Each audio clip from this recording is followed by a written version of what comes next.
살아계신 하나님 아버지, 감사와 찬송과 영광을 올려드립니다. 아멘. 오늘도 새날 주시고 새 생명을 연장시켜 주시고 건강 주시고 저희들의 발걸음을 하나님의 은혜의 보좌 앞으로 아버지의 집으로 옮겨주시니 인도해 주시니 하나님 아버지 감사합니다. 아멘. 오늘 이 시간 하나님 앞에 나온 한 심령들 저희 모두에게 성령 하나님 임마누엘로 임재하여 주시고 하나님의 말씀을 전하고 들을 때에 전례의 음성으로 아버지의 말씀으로 귀로 듣고 마음으로 받는 시간 되도록 이 시간을 주장하여 주옵소서. 아멘. 예수 그리스도 이름으로 축복하며 기도 올리옵나이다.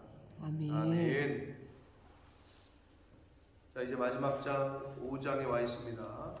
내일까지 데살로니가 전서의 말씀을 마치고 주일부터 다시 잠언의 말씀으로 이제 본문이 시작되게 되겠습니다. 자, 마지막 장 5장에서는 바울이 재림을 기다리는 성도의 자세에 대해서 이제 가르치고 있습니다. 예수님의 재림의 시기는 누구도 알 수 없기 때문에 성도는 그 예수 그리스도의 그 재림을 신랑을 기다리는 지혜로운 다섯 처녀처럼, 슬기로운 다섯 처녀처럼 항상 준비하고 깨어 있어야 함을 강조를 해주고 있습니다. 그러니까 오늘 11절까지 말씀에서 주의 날이 도둑같이 임하는 사람들이 있는 반면에 도둑처럼 임하지 않는 사람들이 있으니 그것이 곧 낮에 속한 하나님의 자녀들이다. 그러나 도둑같이 임하는 건 도둑이 밤에 오잖아요, 항상. 물론 뭐 요즘은 대낮거리도 많지만 일반적으로 도둑은 밤에 옵니다. 그래서 밤에 속한 자들, 어둠에 속한 자들, 즉 말씀을 영접하지 않고 하나님을 받아들이지 않고 예수 그리스도의 그 말씀을 받아들이지 않은 자들에게는 그 주의 날이 밤에 도둑이 갑자기 찾아오듯이 갑자기 예상하지 못한 때에 그렇게 임한다. 그리고 결코 피하지 못할 것이다 라고 말씀합니다. 그러니까 결국 오늘 11절까지 해서 주의 날이 예수님의 재림이 도둑같이 임하게 되는 걸 맞이하는 사람들, 즉 불신자들, 말씀을 듣지 않고 영접하지 않은 이들, 그리고 반대로 낮에 속한 자들은 그렇게 임하지 않는다는 것, 그 두 가지를 언급을 하면서 예수님의 재림을 기다리는 낮에 속한 자들의 자세에 대해서, 그리고 어두움에 속한 자들, 밤에 속한 자들이 받을 심판에 대해서 그런 것들을 교훈해 주시고 있습니다. 자, 한 절씩 1절부터 보도록 하겠습니다. 형제들아, 때와 시기에 관하여는 너희에게 쓸 것이 없음은 그랬습니다.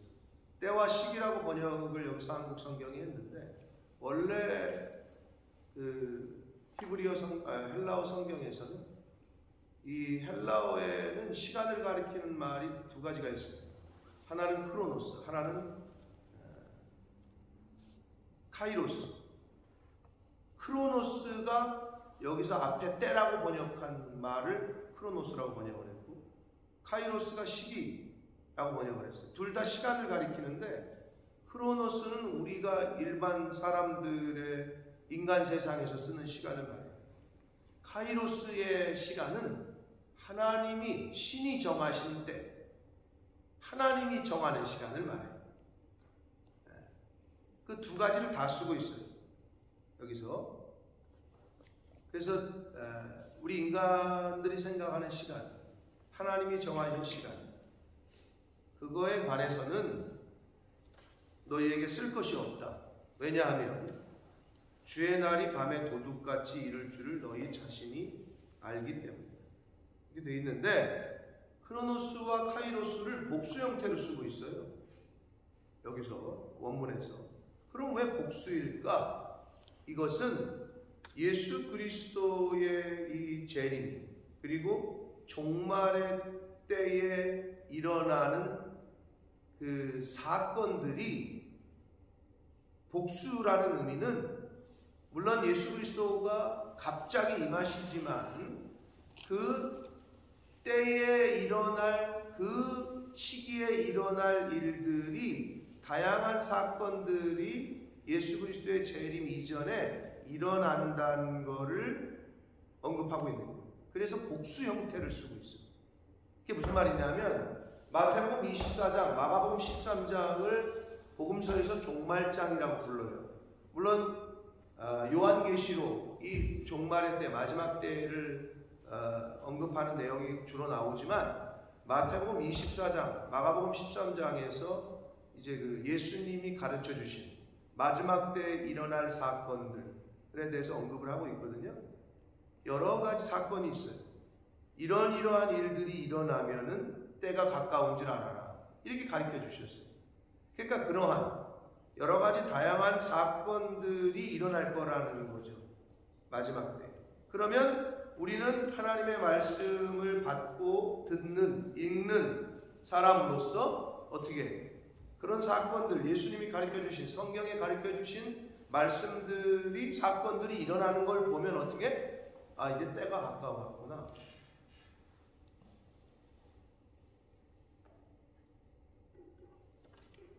오늘 아침에 일어나셨을 때 어땠어요? 차가 많이 얼었죠? 하늘 보셨어요? 하늘 안 보셨어요? 차 녹이느라 그냥 차만 봤어요? 하늘 보셨으면 별이 많이 떴어요. 날씨가 별이 많이 보이면 날씨가 맑은 거죠. 차가 얼었다는 얘기는 날씨가 춥다는 거고. 날씨가 맑으면 어떻게 해요? 날씨가 맑으면 추워요. 집문을 열었는데 또는 자는데 일어났는데 비가 내려. 그럼 어떻게? 툭한 거예요. 비가 내리면 날씨가 툭해. 맑으면 날씨가 추워요. 그리고 아침에 안개가 껴서 나오려고 했는데 안개가 너무 자욱해. 그럼 어떻게 해요? 오늘 날씨 너무 안 좋겠는데. 안 좋아요? 안개 끼면? 몰라요? 안개가 끼면 날씨가 좋습니다. 안개가 끼면 날씨가 좋을 거라는 징조야. 그것처럼 이러한 일이 일어나면은 이제 때가 가까웠다라는 걸 알라고 가르쳐 주셨어. 그 중에 하나가 뭐예요? 부모가 자식을 죽는데 내어주고 자식이 부모를 대적하여 죽게 하리라. 야, 어떻게 부모와 자식 간에 그런 일이 일어날까? 옛날에는 그런 일이 별로 없었어요. 특히 우리나라 동방예의지국에서는 그런 일이 없었다. 근데 요즘은 그런 일이 너무 많이 들리고 있어요. 그럼 어떤 분들은 그러지. 옛날에는 인터넷이 발달이 안 됐으니까 그런 일이 있었어도 사람들에게 알려지지 않은 거겠지요 라고 얘기하는 사람, 뭐 그런 걸 수도 있어요. 그러나 여러분의 동네에 살 때 그런 일이 있었어요? 소문이라도 들어본 적 있어요?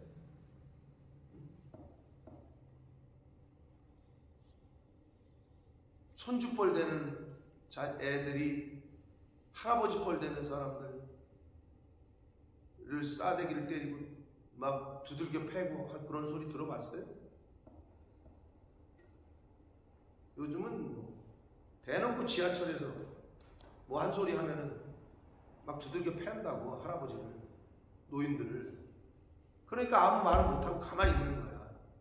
그런 시대가 돼버려.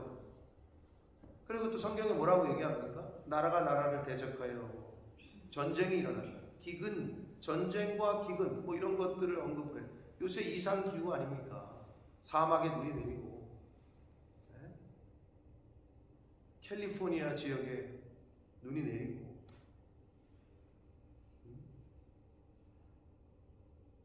여러 가지 이상 기후들이 있잖아요. 이상 기온들이 기상의 변화들이 일어나고 있어요. 그러니까 성경에 예언하신, 예수님이 또 말씀하신 종말의 때의 사건들이 성경을 이렇게 읽어보시면 거의 다 지금 일어나고 있어요. 지금. 예전에는 없었어요. 그런 일. 이제 진짜 마지막이 가까워오고 있는 거죠. 조금 있으면 이제 성경에서 말하는 도대체 짐승의 표가 뭘까? 도대체 무엇을 짐승의 표를, 그 짐승의 표를 받지 않으면 죽인다고 하고 하는데, 적그리스도가 누구고 그 짐승의 표는 뭘 의미하는 걸까? 많은 학자들이 또 이제 그리스도인들이 성경을 읽을 때 궁금해하잖아요. 이제 곧 알게 되겠지. 그 짐승의 표가 뭔지. 비슷한 거예요. 백신 패스가 지금 우리나라나 영국에서도 문제가 되죠.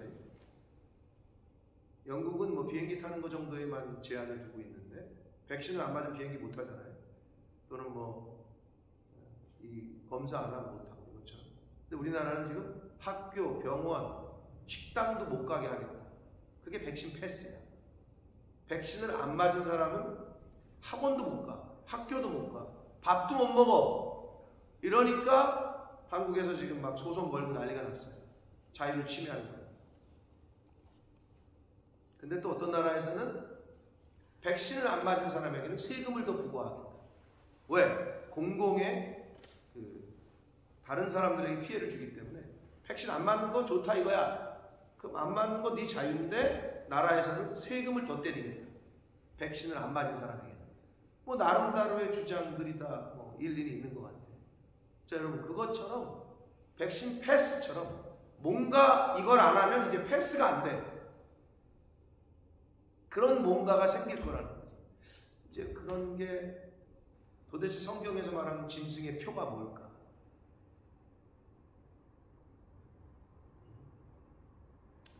시대가 이렇게 되면서 뭐 예상이 되는 것들은 있죠. 흔히 말하는 밸류칩이라든지 뭔가 이제 인간에게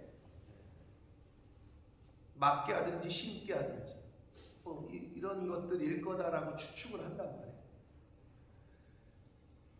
그게 이제 예수님이 가르쳐 주신 성경에서 말씀하신 재림의 때에 일어날 현상들이란 말이에요.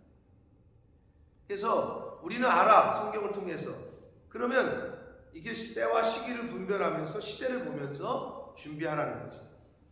그런데 하나님의 말씀을 보지 않고 듣지 않고 배우지 않은 사람들은 분별을 못해. 뭐랑 똑같습니까? 학교를 안 다닌 사람들은 분별을 못해. 그리고 학교를 다녀도 공부를 안 하는 사람들은 분별을 못해. 1번이 답인지 2번이 답인지 3번이 답인지. 왜? 공부를 안 했으니까. 그러니까 헷갈리는 거 아니에요. 똑같다고. 하나님의 말씀, 교회를 열심히 다녀도 성경을 배우지 않고 공부하지 않으면 늘 헷갈리는 거야. 이건가? 공부 안 하는 애들이 시험 문제 보고 헷갈리듯이. 똑같아요. 그러니까 교회를 아무리 다녀도 공부 안 하면 헷갈린다. 분별이 안 된다. 내가 지금 이렇게 해야 되는지, 내가 지금 이 말을 해야 되는지, 내가 지금 이렇게 행동해야 되는지 분별을 못한다. 당연한 거지. 가르쳐 주셨어요. 당연하죠. 선생님은 가르쳐 줬어. 교과서에도 이미 답이 다 있어. 그런데 애들은 시험만 보면 하는 말 있지.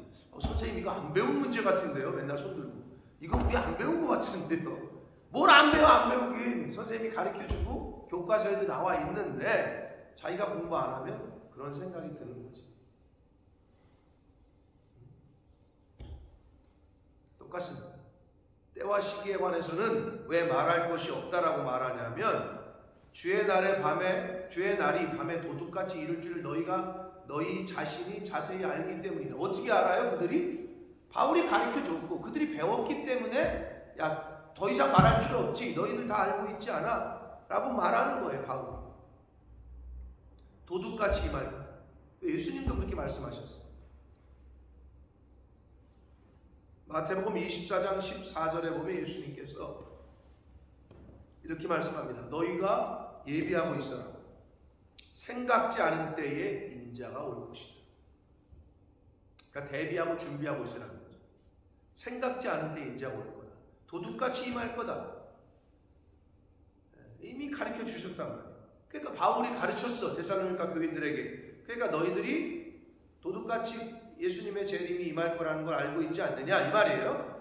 3절 그들이 평안하다 안전하다 할 그때에, 여기서 말하는 그들이 누구예요? 밤에 속한 자들이에요. 어둠에 속한 자들이에요. 하나님의 말씀을 듣지 않은 자들이에요. 즉 불신자들이에요. 예? 하나님의 말씀을, 즉 예수님의 말씀을, 복음을 듣지 않은 자들, 그들이 뭐라고 얘기하느냐? 노아 시대 때 노아가 방주 만드는 거 보면서 야 너 미쳤니? 너 뭐하니? 이렇게 날씨가 좋은데 뭐하고 있니? 1년, 2년, 3년, 4년 지나고 막 비웃고 얼마나 조롱했겠어요? 똑같아. 야 지금 이런 세상에, 이렇게 살기 좋은 세상에 뭐하고 있는 거냐 너? 평안하다 안전하다 할 그때에, 근데 어떻게? 임신한 여자에게 해산의 고통이 이른 것 같이. 저는 해산을 해보진 않았기 때문에, 여러분 뭐 자연 출산을 안 하신 분들은 그 고통을 잘 모르신다고 하는데, 진짜 별이 보여야 끝이 난다고 하는 것 같더라고요. 그 고통이, 인간에게 있어서 해산의 고통이 가장 극심하다고 얘기를 하는데, 그러한 고통이, 근데 그게 갑자기 오잖아요. 이름과 같이 멸망이 갑자기 그들에게 이르리니 결코 피하지 못할 것이죠. 그러니까 어둠에 속한 자들에게 예수님의 재림은 두 가지의 특징이 있습니다. 갑자기 그들에게는, 그리고 결코 피하지 못해. 이 두 가지. 좀 준비라도 하면, 또 알고 있으면 그래도 좀 날 텐데, 갑자기, 그리고 절대로 피할 수 없게, 이게 어둠에 속한 자들의 특징입니다. 형제들아, 그러면서 이제 형제들, 즉 예수 믿는 사람들, 데살로니가 교인들을 말하는 거죠. 너희는 어둠에 있지 아니하매 그날이 도둑같이 너희에게 임하지 못할 거라는 거예요. 왜? 어둠에 있지 않으니까. 낮에는 보이잖아요. 어둠에는, 밤에는 안 보이고. 그런데 5절 너희는 다 빛의 아들이요 낮의 아들이요. 여러분 빛의 자녀이십니다. 아멘. 어둠의 자식들은 어둠을 좋아해요. 너 무슨 어둠의 자식이냐? 왜 이렇게 낮에는 초자고 밤만 되면 올빼미처럼 나가 싸돌아다니냐? 뭐 이런 말 한단 말이에요. 여러분 밤에, 하나님이 밤을 왜 만드셨죠? 쉬라고. 밤에 쉬라고, 자라고. 인간의 몸이 그렇게 돼 있어요. 낮밤이 바뀌면 어떻게 돼요? 똑같을 것 같은데, 낮에 7시간 자고 밤에 7시간 자고 똑같잖아, 자는 거는. 근데 왜 낮에와 밤을 거꾸로 하면 사람이 피곤하다 그러고 수명이 일찍 단축된다 그러고, 왜 의사 선생님들이 왜 그럴까? 하나님이 만드신 순리가 그래. 밤에는 자야 돼. 여러분 생각해 보세요. 그러면 애들을 많이 재우면은, 만약에 잠잘 때 키 큰다, 항상 성장할 때 재워야 키 큰다 그러죠. 잘 때 키 큰다 그러잖아요. 그럼 여러분 한번 시험을 그런 시험을 해보는 부모들은 없겠지. 한 낮에 10시간 재워. 그리고 밤에 활동하게 해. 그러면 낮에 10시간 재웠으니까 키가 클까? 안 해봐서 모르겠지만 하나님은 밤에 자게끔 만드십니다. 그래서 밤을 만드셨어요. 쉬라. 낮에는 일하라. 그런데 옛날에는 그렇게 됐다고. 근데 문명이 발달하면서 어떻게 돼? 밤에 일하는 직업들이 생겨나기 시작했어요. 그리고 낮밤을 거꾸로 하는 일들이 생겨나기 시작했어요. 그런데 밤에 일하는 업종들 치고 그렇게 썩 정한 업종들은 없어요. 우리가 흔히 말하는, 한국에서 말하는 나가요 거리라잖아요. 나가요, 업소 나가는 분들, 술집에 나가요. 밤에 나가요, 낮에 나가요. 밤에 나갔다가 낮에 집으로 들어와요. 이렇게 문화가 바뀌었다고. 예전에는 밤에 할 일이 없었어요. 왜? 더 이전에는 전기불이 어디 있으며 밤에 뭘 해? 밤엔 잠을 자는 거죠. 아프리카가 지금 그래요. 전기가 없어. 밤에 뭘 할 수가 없어. 길 가다가 깜짝 놀라는 게 앞에 뭐 하얀 게 보여. 이빨이 하얀. 이빨만 보여. 이빨을 왜 이렇게 또 하얀지 몰라. 그 사람들 치약도 없는 것 같은데. 얼굴도 시커매가지고 이렇게 하면 이빨만 이렇게 보여. 공중에 떠 있어 뭐가 하얀 게. 그럼 진짜 이빨만 보여. 전기가 없어. 뭘 해? 아무것도 못해. 근데 인간이 사회가 발달하면서 이미 하나님의 만드신 순리를 역행하기 시작하는 거예요. 자, 우리는 낮에 속했어. 그리고 빛의 아들이야. 우리가 밤이나 어둠에 속하지 아니하나니 그러므로 우리는 다른 이들과 같이 자지 말고 오직 깨어 정신을 차려라 라고 말합니다. 자, 여기서 낮에 속했기 때문에 깨어 정신을 차려라. 이 낮에 속했지만 낮이지만 어떻게 해요? 낮인데도 밤에 속한 자가 되는 방법이 있어요. 그게 뭐죠? 낮의 자녀인데 밤에 속한 자처럼 행동하는 게 있어요. 그게 뭐예요? 조는 거, 자는 거. 낮인데 졸고 있고 낮인데 자. 지금 그 얘기 하는 거야. 그러니까 낮의 자녀면 깨어 있어야 된다는 거지. 영적인 의미로 이제 그게 정신을 똑바로 차리고 주의하고 깨어 있으라는 거지. 낮에 속한 사람인데 낮인데 졸고 있고 자고 있다. 그러면 안 된다는 거예요. 지금 얘기는. 아무리 빛의 자녀고 낮의 아들인데도 낮에 졸고 있다. 잔다. 그러면 밤에 속한 사람들이랑 똑같아지는 거죠. 그렇기 때문에 깨어 정신을 차리라고 얘기하는데, 이 정신을 차리라 이 말은 헬라어 단어로는 네포라는 단어인데, 이게 뭐냐면 이 네포라는 말을 정신을 차려라라고 한국말로 번역을 했거든요. 근데 이 헬라어 원어의 단어의 의미가 뭐냐면 네포라는 말은 술 취한 상태를 말해요. 여러분 술에 취한 사람한테 뭐라 그래요? 야, 정신 좀 차려봐 이러잖아요. 딱 그 말이야. 그러니까 빛의 자녀들은 술 취한 사람은 정신을 잃어요. 술을 많이 먹으면 정신이 맑아지는 게 아니라 술을 먹으면 정신을 잃어버린다고. 그러니까 누군가 나에게 술을 자꾸 권하잖아요. 남자가 자꾸 여자에게 술을 먹이잖아요. 누군가 나에게 술을 권하는 거는 나의 정신을 잃어버리게 하려고 먹이는 거예요. 100%예요. 괜히 술을 왜 권해? 술을 먹으면 정신을 잃어버린다.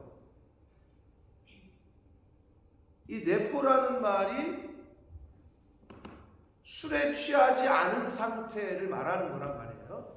그러니까 술 취한 거에 반대말이에요. 그럼 술에 취하면 정신을 잃어버리기 때문에 그 반대말, 술에 취하지 않은 상태, 그게 뭐야? 정신이 온전한 상태, 정신 똑바로 차리는 상태를 말하는 거라는 거죠. 에베소서 5장 18절에 술 취하지 말라. 이는 방탕한 것이고. 술 취함과 뭐에 비교했어요? 오직 성령의 충만함을 입어라. 술 취한 것과 성령의 충만한 것과 대꾸를 이루고 있어요. 대꾸. 그 말이 뭐냐? 그러면 성령의 충만함은 어떨 때 있지? 어떻게 해야 성령이 충만해지지? 어떨 때? 말씀. 성령 충만 이퀄 뭐예요? 말씀 충만. 말씀 충만. 그러면 성령 충만은 말씀 충만이야. 근데 성령 충만을 술 취함에 비유를 했어. 그 말은 말씀이 나에게 없다는 거는 술 취해 있는 상태랑 똑같다는 얘기야. 그럼 술 취해 있는 상태는 어떤 상태야? 이렇게 분별을 잘 못하고 판단을 잘 못해. 헷갈려. 이렇게 해롱해롱해. 그러면 말씀 충만이 없는 사람들의 특징은 뭐야? 분별을 못해. 해롱해롱해. 술 취한 음주운전하는 사람의 특징이 뭐예요? 왔다리 갈짓자로 운전하죠. 또 어떻게 해요? 심하면 역주행하죠. 하나님의 말씀이 충만하지 않은 사람들이 이 세상을 살 때 갈짓자로 왔다리 갔다리 하며 살아요. 해롱해롱 되면서. 그리고 어떻게 해요? 제대로 가야 될 길을 역주행으로 살아요. 그래서 술 취함과 성령 충만과 대꾸를 이루게 하신 거예요.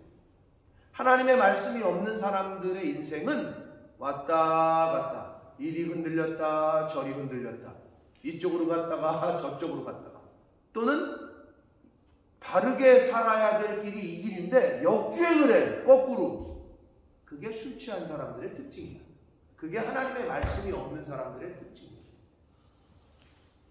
그래서 그렇게 대꾸하고 있는 거라고요. 그래서 여기서 내포가 그런 말이에요. 정신을 차리라는 얘기는 너네들 술 취한 상태에 있으면 안 된다, 그 말이에요. 그런데 빛의 자녀이지만 낮에 자고 존다. 그러면 밤의 자녀하고 어둠에 속한 자하고 똑같다는 거지. 자는 자들은 밤에 자고 취하는 자들은 밤에 취하되, 그런데 낮에 속한 자가 자고 있고 취해 있으면 안 된다는 얘기지. 자는 사람들은 밤에 자는 거지. 근데 요즘은 그 말이 무색하죠. 시대가 어떻게 됐어요? 나는 밤에 일하고 낮에 자는데? 그런 시대가 됐잖아요. 밤 일하는 사람들은 밤에 일하는 사람들. 8절 봅니다. 우리는 낮에 속하였으니 정신을 차리고, 낮에 속했으니 정신을 차려라. 술 취한 것과 같이 자거나 졸지 말라는 거지. 네. 믿음과 사랑에 호심경을 붙이고, 개혁판에는 흉배라고 했을 거고 개혁 개정은 호심경인데, 쉽게 말하면 갑옷이에요. 갑옷. 이 가슴을 막는, 화살 쏠 때 갑옷 입잖아. 오늘날에는 뭐예요? 오늘날의 갑옷이 뭐죠? 유집소에? 방탄조끼지요. 방탄조끼. 똑같아요. 그걸 붙이라는 거예요. 그러면 믿음과 사랑의 호심경, 믿는 사람들에게 있어서의 방탄조끼는 뭐냐? 믿음과 사랑이다. 나에게 믿음이 있고 사랑이 있어야 그게 나에게 방탄조끼와 같은 역할을 한다는 거야. 적군이 아무리 총을 쏴도 맞아도 안 죽어. 방탄조끼 입었으면. 그게 뭐야? 믿음과 사랑이야. 자, 고린도전서 13장에 믿음과 사랑과 또 하나가 뭐죠? 믿음, 사랑, 소망. 기독교인들에게 있어서의 삼위일체와 같은 믿음, 소망, 사랑. 소망이 또 나오네.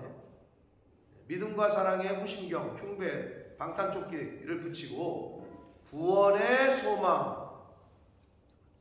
소망은 소망인데 어떤 소망을 가지래요? 구원에 대한 소망. 이게 뭐야? 투구와 같은 역할을 한다는 거예요. 투구는 뭐예요? 투구는 알죠, 여러분? 투구가 뭐죠? 머리에 쓰는 거잖아요. 헬멧. 맞아요. 투구의 오늘날의 말은 헬멧이야. 헬멧 안 쓰면 어떻게 돼? 우리 교회 드럼 치던 배가 헬멧만 썼어도 자전거 타고 크러쉬 해가지고 죽은 것도 아니고, 차가 옆으로 지나가는데 이제 휘청 하면서 넘어졌는데 헬멧을 안 썼으니까, 머리로 떨어졌으니까 그때 그게 이제 뇌사가 된 거란 말이에요. 헬멧만 썼어도 그러진 않았겠죠. 머리를 보호하는 거야, 투구는. 헬멧은. 그죠? 근데 머리가 어떻게 해? 인간에게 있어서 가장 중요하다고 얘기하잖아요. 구원의 소망이 그만큼 중요한 거예요. 머리와 같아. 머리를 보호하는 헬멧이야. 여러분, 인간에게 있어서의 머리, 어떤 사람은 심장이 더 중요하지 않습니까? 뭐 이러잖아요. 그럼 이제 뭐 심장사, 심장이 죽으면 머리는 살아있어? 머리가 죽었는데 심장은 뛰고 있어? 둘 다 중요한 거야. 그러니까 이 갑옷과 투구는 손이나 뭐 이런 데는 없어도 살잖아. 근데 이 심장하고 머리가 굉장히 중요하기 때문에 지금 성경도 이 흉배하고 투구를 얘기하는데, 흉배는 뭐야? 믿음과 사랑이야. 그러니까 믿음과 사랑이 없는 사람, 구원에 대한 소망이 있어. 하나님 나는 천국에 갈 줄 믿습니다. 그런데 믿음도 없고 사랑도 없어. 이웃들하고 맨날 싸우고. 천국에 대한 소망은 있어. 천국 가야지. 그랬는데 믿음과 사랑이 없어. 그 사람은 심장을 안 지키고 있는 것과 똑같아. 흉배가 없는 거지. 근데 어떻게 믿음과 사랑은 열심히 하는데 천국에 대한 소망이 없어. 그 사람은 헬멧을 안 쓰고 있는 것과 똑같아. 그러니까 이 세 가지 믿음, 사랑, 소망은 심장을 보호하고 머리를 보호하는 역할을 하는 것과 똑같다는 거예요. 영적으로. 지금 그 얘기를 하고 있는 거예요. 믿음과 사랑의 갑옷, 흉배, 호심경, 구원의 소망의 투구를 쓰시는 저와 여러분이 되어야 됩니다. 아멘. 신앙생활 하는데, 그러니까 자전거 타는데, 오토바이 타는데 헬멧이 없이 탄 사람 있죠? 있죠. 전쟁하러 나가는데 예를 들어서 방탄조끼, 경찰들 중에 방탄조끼를 안 입는 사람들도 있을 수 있죠. 그게 뭐랑 똑같느냐? 교회는 다니는데 믿음과 사랑이 없어. 교회는 다니는데 헬멧을 안 써. 즉 구원의 소망이 없어. 그냥 다니는 거야. 사람들 만나고 비즈니스에 도움이 되고 인간관계에 도움이 되고, 요게 요런 사람들이 투구 안 쓰고 흉배 안 붙이고 있을까요? 없을까요? 많죠. 그러니까 목사님들이 이렇게 보고 갑옷 입으셔야 된다고, 흉배 붙여야 된다고, 구원의 투구를 쓰셔야 된다고 그거 가르치고 있는 거예요. 많죠. 하나님이 우리를 세우심은, 여기서 세우신다라는 이 단어를 이렇게 해석했는데 이 헬라어 원문의 의미는 예정하다, 택하다, 선택하다 똑같은 말이에요. 그러니까 여기서 하나님이 우리를 세우심은, 하나님이 우리를 선택하심은, 하나님이 우리를 택하심은, 이런 말 동일한 말입니다. 왜 우리를 세우셨냐? 왜 우리를 택하셨냐? 노하심에 이르게 하심이 아니요, 즉 지옥에 가게 하려고 택하신 게 아니라 오직 우리 주 예수 그리스도로 말미암아 구원을 받게 하려 하심이라. 할렐루야. 아멘. 하나님이 저와 여러분을 왜 불러주셨고, 왜 복음을 듣게 하셨고, 왜 예수를 믿게 하셨느냐? 구원받게 하시오. 아멘. 천국에 이르게 하시오. 그래서 우리를 선택하시고 우리를 부르셨다 라고 말씀하고 있습니다. 예수께서 우리를 위하여 죽으사 우리로 하여금 깨어있든지 자든지 자기와 함께 살게 하려 하셨다.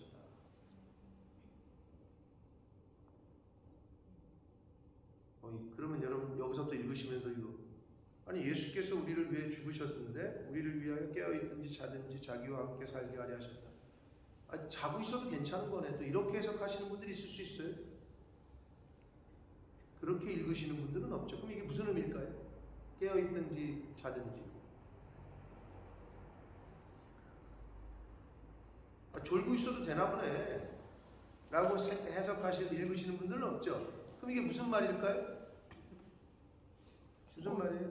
죽어서 재림을 맞이하는. 그렇죠. 여기서 잔다는 얘기는 죽은 걸 말해요. 그러니까 예수를 우리가 믿는 사람들은 살아있든지 그 전에 죽든지 상관없다는 거야. 앞에 얘기했잖아요. 그죠? 죽은 사람들이 먼저 부활한다니까. 살아있는 사람들은 나중에 공중에서 휴거를 당하고. 그게 순서예요. 그게 그 말이에요. 살아있을 때 자고 있는, 졸고 있는 걸 얘기하는 게 아니고, 여기서 말하는 자든지는 자기와 함께 살게 하려 하심이라. 예수 그리스도 안에서 죽은 자들은 죽어도 사는 거예요. 그러므로 피차 권면하고,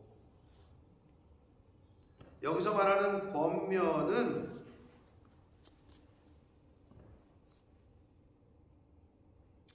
여기서 말하는 권면의 헬라어 단어가 조금 그래도 여러분 중요한데, 파라칼레라는 라는 단어거든요. 파라칼레이테라는 말인데 여러분 이건 뭐 외울 필요는 없습니다. 그런데 이게 왜 중요하냐?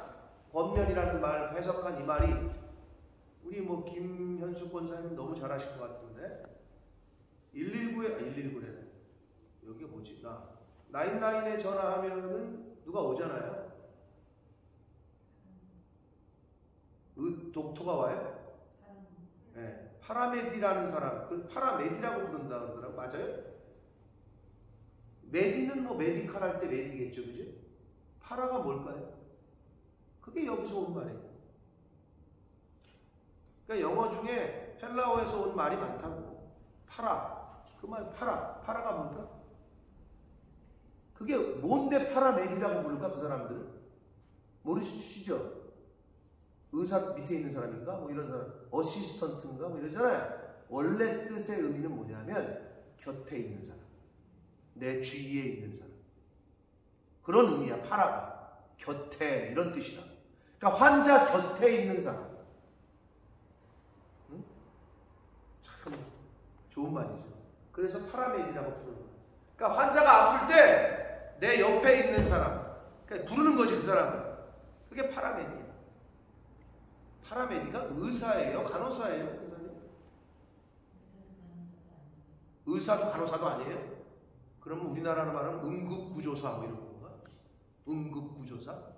응급구조사가 간호사가 아닌가? 아무튼 간에 거기서 왔어요, 이 파라라는 말. 여기서. 근데 왜 권면이라고 했느냐? 곁에서 위로하고 용기를 북돋워주고, 권면이 그런 거야. 곁에서 위로해주고 용기를 북돋워주는, 그게 권면이에요. 거기서 왔다는 거예요. 그래서 권면하라. 곁에서 위로해주고 피차간에, 서로간에, 그리고 덕을 세우기를 힘써라. 이것도 영적 성장을 위해서 용기를 북돋워주는 말이에요. 덕을 세운다는 것이. 피차, 그렇게 곁에서 위로하고 용기를 북돋워주는, 서로간에 그렇게 하라는 거죠. 근데 여기서 참 마지막에 뭐래요? 너희가 하는 것 같이 하라.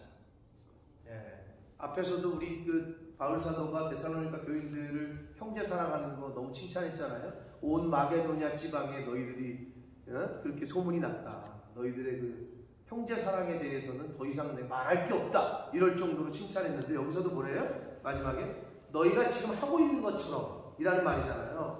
대단한 칭찬이죠, 사실. 그 데살로니가 교회 성도들, 데살로니가 교회의 모습이 어땠는지를 미루어 짐작할 수 있어요. 너희가 하는 것 같이 하라는 거예요. 계속 킥고잉 하라는 거예요. 얼마나 참 이만한 칭찬이 어디 있습니까? 자, 사랑하는 성도 여러분, 오늘 이 5장 1절로 11절까지 해서 밤에 어둠에 속한 자, 그리고 낮에 속한 자, 빛의 자녀, 이 두 가지를 비교하면서 말씀을 했습니다. 근데 어떻게?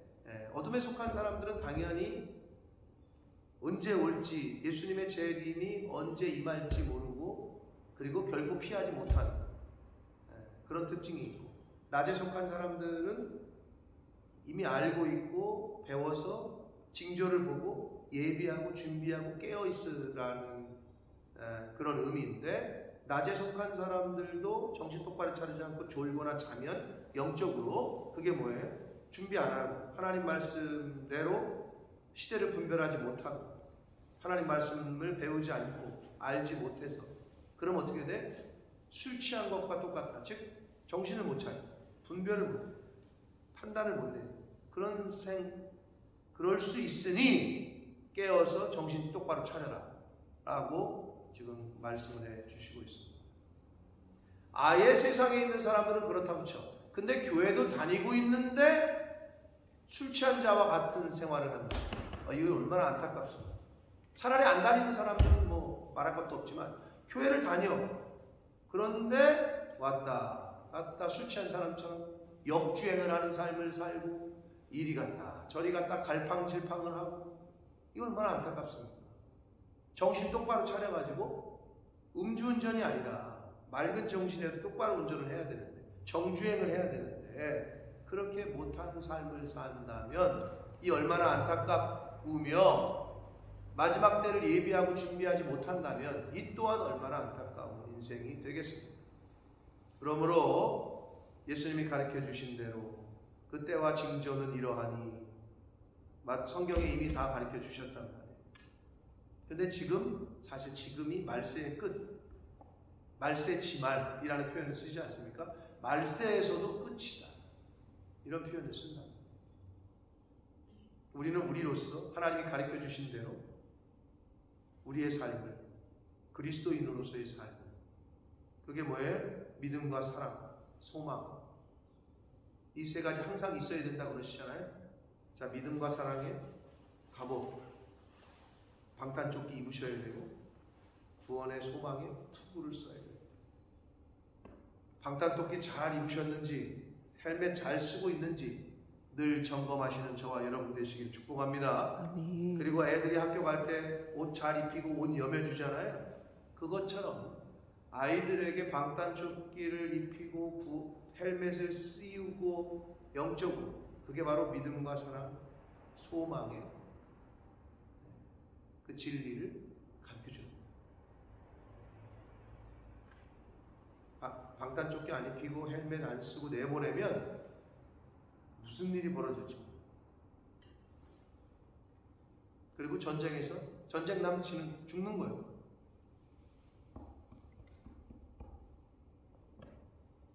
오늘 주신 말씀을 가슴에 잘 새기시고 믿음과 사랑의 호심경을 잘 붙이고 구원의 소망의 투구를 쓰고 오늘 하루를 살아가고 늘 점검해서 내가 정신을 똑바로 차리고 있는 건지, 아니면 술 취해서 방탕한 사람처럼 왔다 갔다 하고 혹시 역주행을 하며 살고 있지는 않는지, 의의 길을 가야 되는데, 십자가의 길을 가야 되는데, 고난의 길을 가야 되는데, 고난의 길, 십자가의 길 가기 싫어서 넓은 길, 좁은 길로 가야 되는데 혹시 넓은 길, 하나님이 싫어하시는 여로보암의 길을, 발람의 길을 가고 있지는 않은지 늘 자신을 점검하고 살피는 저와 여러분이 되시기를 예수 그리스도 이름으로 축복합니다. 아멘. 살아계신 하나님 아버지, 감사와 찬송과 영광을 올려드립니다.